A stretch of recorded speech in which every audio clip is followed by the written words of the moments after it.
But then I guess just start off by if each of you can talk about how you got into puppetry, you're into working with Jim Henson, and how you got involved with Fraggle Rock. Well, I started out as a kid seeing the Muppets on TV, on the Jimmy Dean show, and Flip Wilson, and Ed Sullivan show. And at the same time, I was very interested in Disney animation, kind of following both of those things as I was growing up. And then I actually tried hand animating something and decided I'd rather try being a puppeteer. So in high school and college, I built my own puppets following Muppet style performing, and sent a videotape to the Jim Henson Company in 1979, and got this was right when they were looking for puppeteers for Sesame Street, and got a call to come and audition with Jim Henson. And so I auditioned with him, worked on Sesame Street for a few years, and then I got a chance to work on, to audition for the International Children's Show, which became Fraggle Rock. I didn't even know that. Yeah. Well, Karen had an ambition and wanted to be a puppeteer, and she did it. Wow. I never had that ambition at all. Nor did I have any plans of being a puppeteer. I just fell into it totally accidentally. In New Orleans, I was an actress, and a woman named Nancy Staub, who was very involved in the beginnings of the Puppetry Center here. And she and Vince Anthony, who runs the Puppetry Center and founded the Puppetry Center, were very big in the live puppet world. And I worked for her, first picked up a puppet in New Orleans 40 years ago. And she was my mentor and taught me, and when I got to New York and needed a summer job one year, she said, "Oh, the Muppets are doing a movie this year. You don't want to work in the shop?" I said, yeah, anything to get a little extra money. And I ended up in the Muppet shop on the Muppet movie, the first Muppet movie. And Nancy nudged Jim and said, "You should audition her." And he did. And he hired me as a puppeteer. And I ended up back on the Muppet show. And from then on, I was a core performer with Muppets for about 10 years after that, doing everything we did from specials to films to then Fraggles, and it just was one of those. That's where I met this man, who is my husband, by the way, and he, oops, I just knocked over the monitor. So let him tell you about his start, and I'll fix this monitor, which I just knocked over. Many years ago, There. I actually started out in children's books. I too had absolutely no idea that I was going to end up in this curious world, that, much less this curious world that's right outside those doors. Wow! You guys are all nuts. And I was working at Random House as an editor and art director and illustrator and writer, mostly working with Ted Geisel, Dr. Seuss. And we had a division of Random House called Beginner Books, which you may know of, with the cat in the hat on the cover, those guys. And I was the editor-in-chief of the Beginner Books division of Random House, which sounds very impressive until you realize it consisted of exactly 4 people, Ted Geisel, me, and our 2 assistants. And we had a terrific time putting those books together over many years. And well, by a series of strange coincidences, happened to be introduced to Sesame Street when it was still in the pilot stage, because of a friend and neighbor of mine, and thought, wow, this project that they're embarking on here sounds an awful lot like the kinds of things that we've been doing in these beginner books. Maybe I should meet these people. And I did. And as a consequence of that, I started a publishing line with Sesame Street at Random House, which in turn led me to Jim Henson, who immediately started twisting my arm to come and work at the Muppets. And I put him off for a couple of years because I was really enjoying what I was doing in the book world, but eventually he persuaded me. And I spent the next 20-some years as first head of art and design, and then an executive of the company, and a producer, an executive producer, and all that kind of thing. And certainly, a high point, if not the high point of that entire period was designing and being a co-creator on Fraggle Rock. It was an extraordinary project. Kathy jokingly talking about its great ambitions, but it really did have ambitions when it began. We really thought that, excuse me, through the medium of puppetry, we could make a real difference out there, not just to kids in general, but kids around the world. And it really was designed to be an international children's show that would reach people and teach kids about the interconnectedness of all things. And we had this wonderful, in effect, blank check that we were given to do whatever we wanted to do in this medium, and it was an amazing opportunity for all of us, and one that I think no one who is involved in it will ever forget or regret. And one of the things that I still find kind of amazing about Fraggles was that it was probably a very small window in history of puppets in media that was able to happen. One, because there was all this development of technology that the Jim Henson Company had done. It was prior to the CGI animation, which Karen can tell you about because that's what she does with her life now. But prior to that, so puppetry was still very important. Jim Henson had gotten to a place where he could command the kind of money it took. There's no way in the world that anybody's going to be able to do a show like Fraggle Rock on the air anymore. The budgets we had were phenomenal. I mean, we were doing a full-on musical puppet show. 3 days of shooting per week. Nobody shoots anything. You shoot it in a day now, the same amount of time, and they're not going to ever give you a budget, no network, for the kind of thing that we did with Fraggles. So, I don't see it ever happening again. And we had 18 puppeteers at our biggest casting calls for the big group scenes. Again, and mechanics galore. Those little doozers had incredible mechanics on it, and the gourds had amazing mechanics inside them in order to be able to do all the facial moves and all that stuff. And a full-time shop of the best puppet builders in the world, Costuming. always there, continually building. As I was saying the other day at one of these panels, somebody was, asking about, the problems involved in making something like this happen, and I said, problems? Nobody ever said no to anything. There were no problems, or if there were problems, they were solved instantly. Nobody ever complained.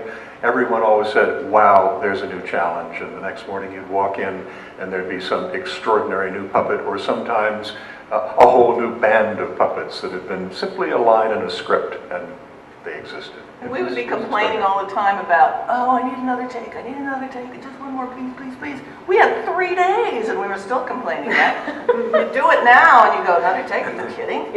You wouldn't even think about having that. So we were able to hone a performance, work together, figure out every move we wanted to make together, and we usually had assistants as well who were working with us.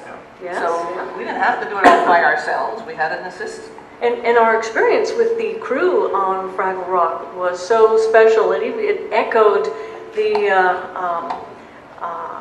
ideas of the show of different types of characters interacting with each other. We were working with Canadians. But everybody enjoyed learning about each other's work and appreciated each other's work and would make suggestions back and forth without feeling threatened, but just feeling like we were all an equal part of this wonderful recipe that we were concocting. And we just, Jim did an excellent job, as he always did, of selecting a wonderful group of people that would just work well together and be on the same wavelength. So he could just kind of go away and let them do the work he hired them to do. Just trust them to have fun while he could work on other projects. He let the Fraggles play. Yes, and the crew is still so close. We just had our 30-year reunion in Toronto, and we had over 100 people getting together. 30 years on, like everybody, the prop people, the camera people, the sound people, everybody. And it was just like we'd been working together yesterday. We could have just pulled out our tools and done another show like that. The spirit is still there. So 30 years on, it's special not only for the audiences that appreciate the show, but the people who created it. Kathy was saying it was shot in 3 days. We just have to emphasize it was shot in 3 days. It was a full work week. I mean, there was a day of music record, there were read-throughs, there were run-throughs, there was set. It was a full-out major television production. It was, as far as I know, the first weekly half-hour musical comedy drama ever on television with puppets. So it was one heck of a production, and nobody stinted on anything. Yeah, no, it's true. There was no stinting. Yeah. There was no cheat going on there. We really had everything we needed. Now, do we want to ask questions? Do you want to see some puppets? What would you like to see? What would you like to see? Do you have questions before we... Or do you want to see some puppets? You knew what the answer was. Oh, well, you never know. That was a... Well, let's reach on down to Fraggle Rock. That was and see one who we softball find. Must be a cave down here somewhere. Oh, look at that. Oh, we found a Fraggle hole. Let's see if I can find a How Fraggle. surprising. Oh, look at that! Wow! Hey, Rita, I haven't seen you in a few years. Yeah. Well, see, didn't I tell you? There's these places called cons where all these silly creatures get together, and well, usually. Yeah, but you know what? Yeah. It's way sillier than I ever thought it was going to be. Yeah, silly creatures are even sillier than we thought. Very much so. Yeah. Well, here we are at the convention hall. In Atalanta. Oh, really? Yes. Uh-huh. I like the name of that. Yes. And, oh, wow. And this great hall is called Dragon Con, but I haven't seen any dragons yet. No, we have a great hall, too. I've We seen do? a dragon there. Yes. There was once a dragon there, as I recall. Outside. Oh yes. But no dragons at Dragon Con. How unusual. And we got to be in that big party this morning, where everybody was all lined up and we had a parade. And everybody was looking at us and clapping, and they recognized us like they'd seen us before, but I don't remember seeing them in Fraggle Rock. Very fraggly, though. Yeah. Very fraggly. Oh yes. Oh All yes. that singing and Lots of dancing. music. Laughing and music. So much fun. I guess we are kind of like the silly creatures, aren't we? Yep. Anybody have any questions for us? From Red? They've been struck dumb. You can ask them. Now's your chance. You can ask Red or Mokey or They're all holding the those other little people black who rocks. were here and can come back. Anything. Oh, the stars, the stars. Ooh, sparkly flashies. There we go, Okay. there's Oh, one. Yeah, yeah. question. Do you still receive fan mail, fan letters, and from kids now? Oh, sometimes we get postcards from Uncle Traveling Matt. Is that what you mean? The other day. Yeah. All these weird tales about outer space. This place is I weirder know though what than a his fan tales. is, but if it, I don't know what a fan is, but whatever it is, no. We don't know. Unless, are fans the people that were all shouting and yelling at us when we were in the parade? Maybe. In which case, we have a lot of them. I thought it was one of those blowy things that goes round and round. No? Oh, well. Anyway, guys, my arm's getting real tired. We had another question. I'll answer one. Will, she might. She's stronger than me. So, Fraggle, did you have any particular adventures that were more memorable than others, or some, particularly great times? Here at Dragon Con? No, I mean, when you were doing the show. A show? we were just living in Fraggle Rock. I thought And it all was of real you life. seem to know about it. You seem to have seen everything we've done. Huh. But We had lots of adventures. we had lots of adventures. Oh my gosh. Many, many adventures Yes. underground. There was that time that me and Gobo, we fell down the hole to who knows where. But then we found out where it went, and it was okay. It went to the Great Hall. And, Everything tonight? oh, do you remember the singing cactuses? No. Oh, they recognized me. We were going on this adventure, and they said, whatever you do, don't interact with the singing cactuses. And sure enough, Nobody should ever interact with a singing cactus. I did. And I got Could be a- hypnotized. Keep that in mind. But Could you be a prickly rescued me. situation. You rescued me. Well, I could. Whew. Oh gosh. Oh, and we had so many adventures with the Gorgs. There was something about Junior Gorg's radish, Geraldine. And you were talking to him about his radish, Geraldine. It's like his favorite My radish. gosh, she's got a memory. What is with you, Red? You remember everything. And, but now I'm kind of annoyed about this. There was this one time where you decided that the Fraggles should not eat doozer towers. And you called in convincing John I would to never convince have done us that. not to I would- eat I doozer. would not. You did. You did. And so we didn't, because convincing John, hey, he's convincing, you know? And so we didn't eat You're doozer towers. convincing me. I don't know about John, but And then all of Fraggle Rock filled up with doozer towers because we weren't eating them. And then we decided that we weren't going to listen to convincing John anymore, and we chowed down on all those towers. Red. What? let's go home. You know, you can't take this girl anywhere. She never leaves. I discovered this thing. There's this thing in outer space called caffeine, and it really keeps me energized.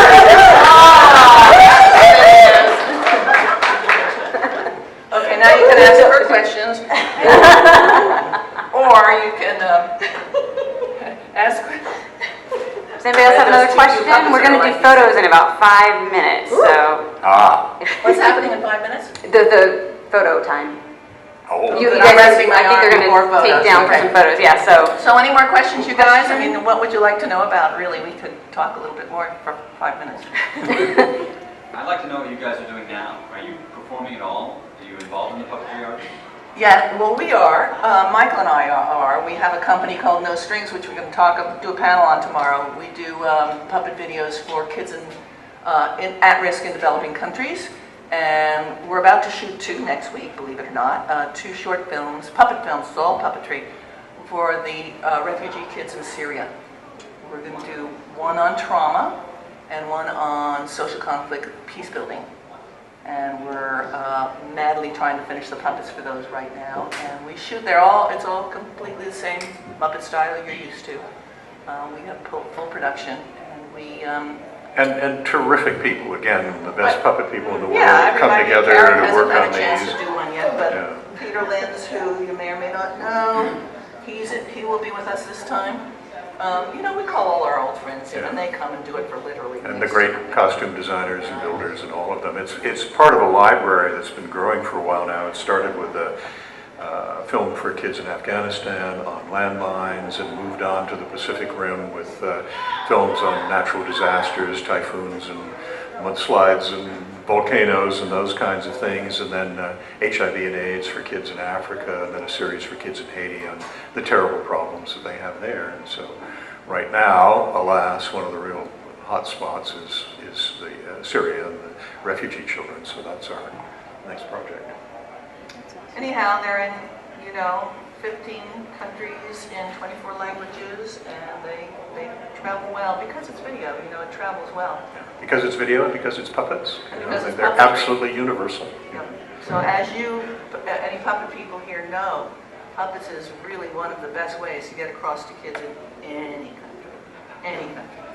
So it's been incredibly successful as a way of getting our messages across to these kids. And it's wonderful. Thank you for asking. Thank you. Anybody else? Oh, Karen, what are you doing now?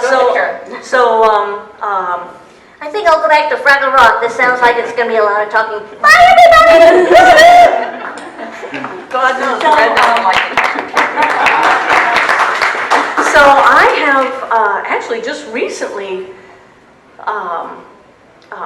realized that I have been computer animating longer than I was working as a full-time puppeteer. I worked with the Muppets regularly for 16 years. Mainly Fraggle Rock I'm known for, but also Labyrinth and Muppets Take Manhattan, a few movies after Jim passed away. And then in the mid-90s, when computer animation started to replace puppetry, I looked back at the animation that had interested me as a kid. But at this point, because it was computers, instead of having to draw everything every single time, it made animation more accessible to me. And so my work in the computer is grabbing a digital puppet and moving it frame by frame and being able to use my performer's and puppeteer's eye to judge the performance and get the life into it the way I used to with puppets. So pretty regularly been working in computer animation. I worked at Pixar for a while, at Tippett Studio, animated on Enchanted, animated on Jerry's Game at Pixar, the little man that plays chess, and Bugs Life, a little bit on Monsters Inc. At DNA, I animated on The Ant Bully. And now I am working at a video game company called Valve in Seattle. I animated, if any of you know the game Portal 2, I animated Wheatley, the spear, in like the first half of the game. And was able to, everything came full circle. I was able to use my puppeteering techniques to bring this, basically a mechanical eyeball to life. So he had no mouth, no body, and he talked non-stop. But just some of the same principles of, that we use with performing the heads of puppets, I was able to apply to him. So that's what I'm currently doing, although now with the Fraggle anniversary, there's more chances to get back to do promo things with puppets, and it's just like riding a bicycle. You put the puppet on, it's like boom, it's right there.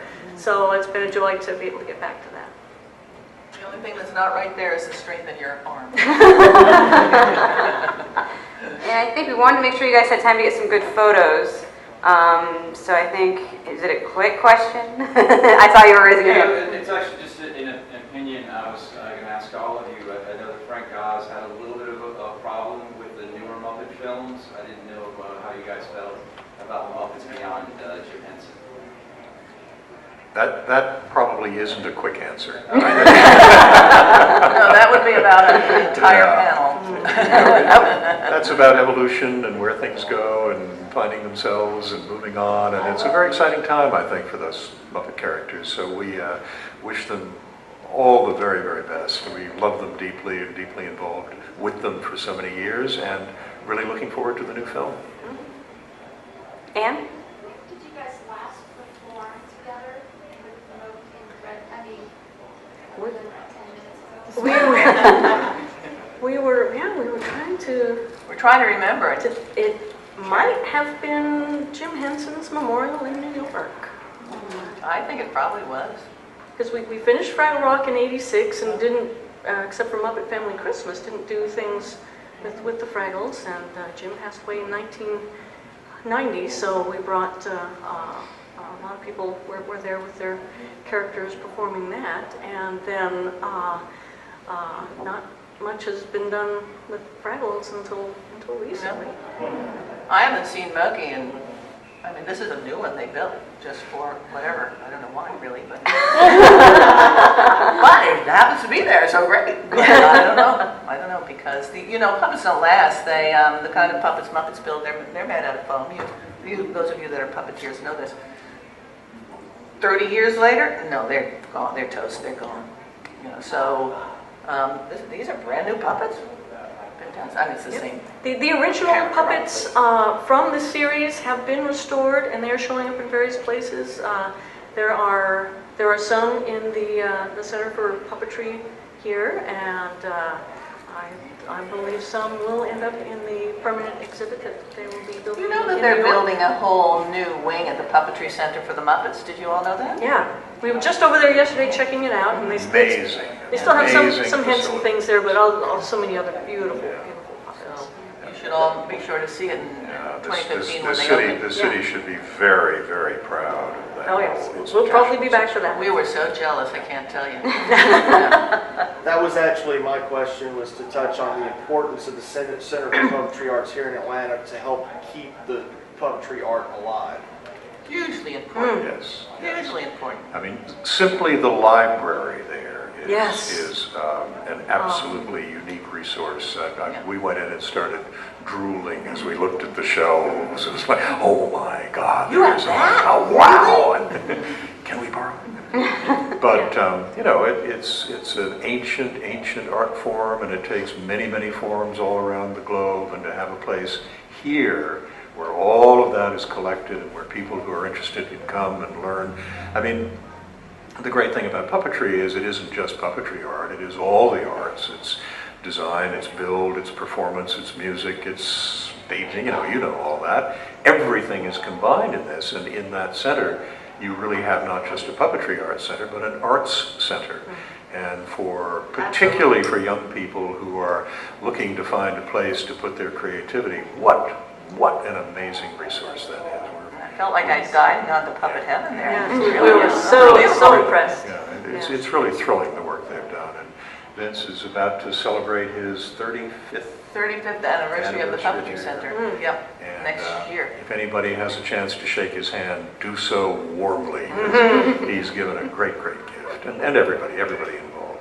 It's really extraordinary. Absolutely. Well, thank you all for being here and bringing your friends with you.